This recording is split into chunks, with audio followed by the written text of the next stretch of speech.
I'm Alex Biega. And I'm Rob Kilgore with Compass in Boston. We thought it would be helpful to put together a video for you on the new construction process in Boston.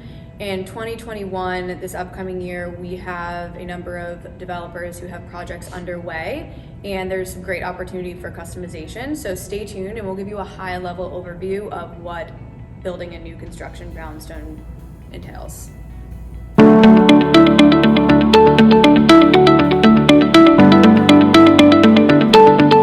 On average, in the South End, Back Bay, and Beacon Hill, for example, with a brownstone renovation, you're usually looking at anywhere between 9 months to a year and a half, depending on the permitting process and depending on the size of the building. And of course, how quickly the decisions are made by a buyer who might get involved in the purchase. The first step after the developer purchases the building is to acquire the permits in order to demolish the inside. As demolition is underway, we begin work with the developer and an architect to design the first draft of floor plan. At this point in the project, if a buyer becomes interested in the property, there is opportunity for the next couple months to tweak the floor plan and make a back. Typically, a developer will provide any given buyer with the floor plan and a specifications sheet, otherwise known as a finish schedule. And this is sort of how a buyer bases their decisions on customization for the project.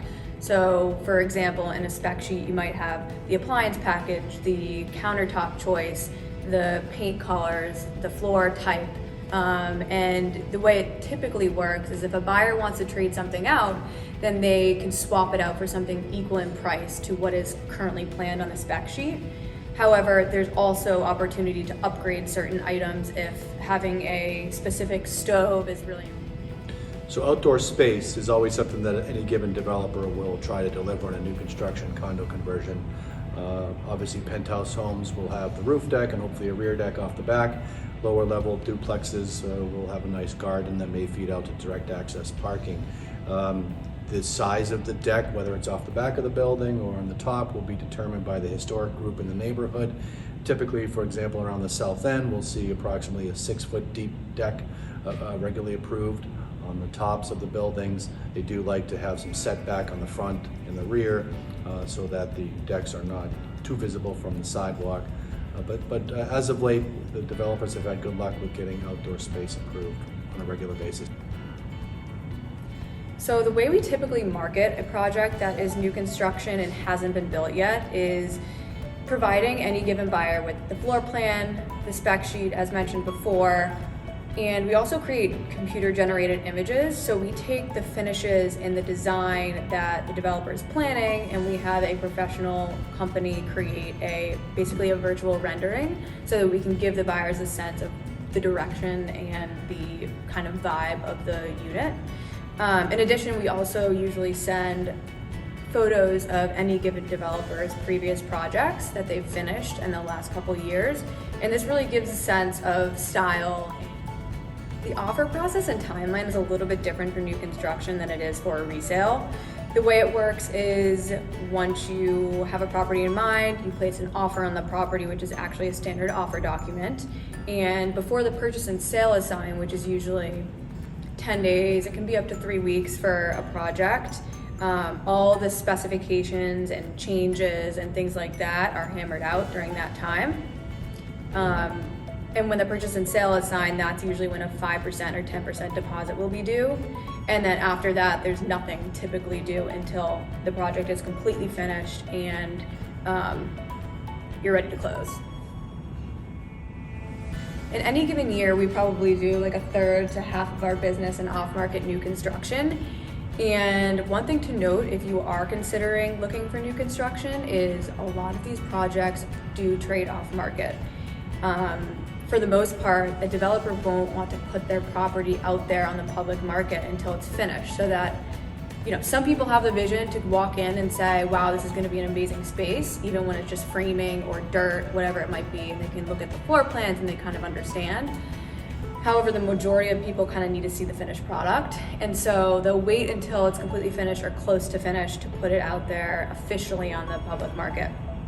So it's really important to find an agent or an agent team, if you're looking, who has the relationships with the developers and spends, day in and day out looking at these properties and can provide those off-market opportunities for you. Currently, we're working on 5 different new construction projects in the city. These buildings range from 5 different developers too. Yes, 5 different developers.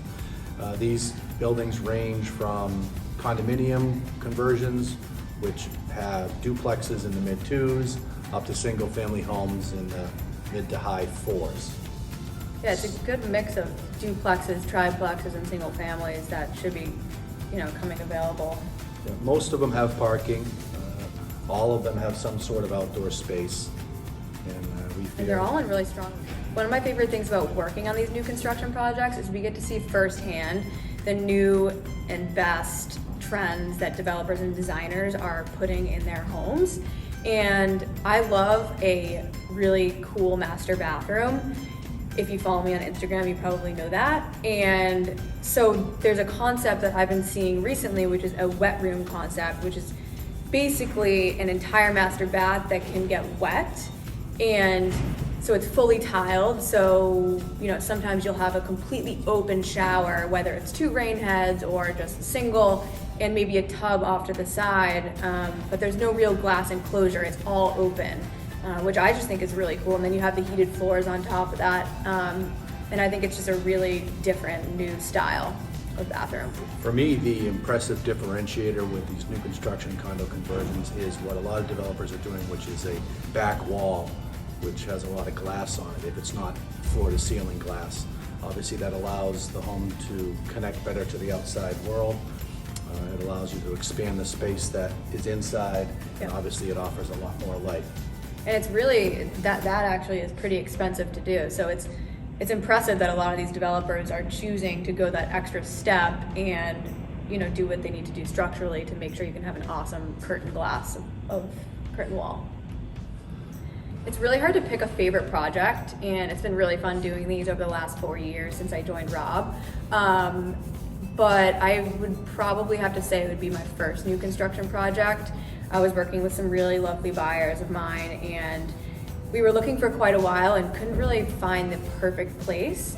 And so we came across this opportunity to fully customize a lower triplex on a phenomenal street. And the developer of the project was Sean Kennedy, and he had a interior designer who was working with him on the project, which was really fun. So I kind of got to help the buyers pick their finishes alongside the developer and the designer. And so I really got to learn a lot about the process. And that was probably about 3 or 4 years ago now. And there were just some cool features of the place that I thought were really cool. The rear deck, which was grandfathered in, was about 10 feet deep, which was pretty special. And Sean did this transparent flooring on the deck so that natural light could go down into the next level, which was the master bedroom level, where otherwise the deck would kind of shade that level. So I thought that was really cool. And then he also put a 4 seasons room down the lower level, which is usually the additional living space. So I thought that was kind of cool. He had glass sliders that opened up into this mahogany 4 seasons room, and I had never seen that before. So yeah, it's really fun. So one of my favorite projects that comes to mind was a building in the south end on the private Montgomery Park that we did several years ago. It was one of the larger, more complicated projects that we've been involved in. A lot of engagement with the neighborhood association and the immediate abutters, but it was a success. One question that people ask us a lot is the valuation of new construction condo conversions versus regular resales. And while some people might prefer to buy a home and perform the renovation on their own, most people prefer to just buy the key. And that means just buying the home after it's finished, opening up the boxes from the move, opening up a bottle of wine, and settling in. And those are the buyers that are okay with paying a premium for a home that is turnkey. So we hope this was helpful, and if you have any additional questions, feel free to reach out anytime via email, text, Instagram, whatever it might be. And also, if you're interested in hearing about what opportunities might be out there right now, definitely feel free to connect with us. Thanks for listening.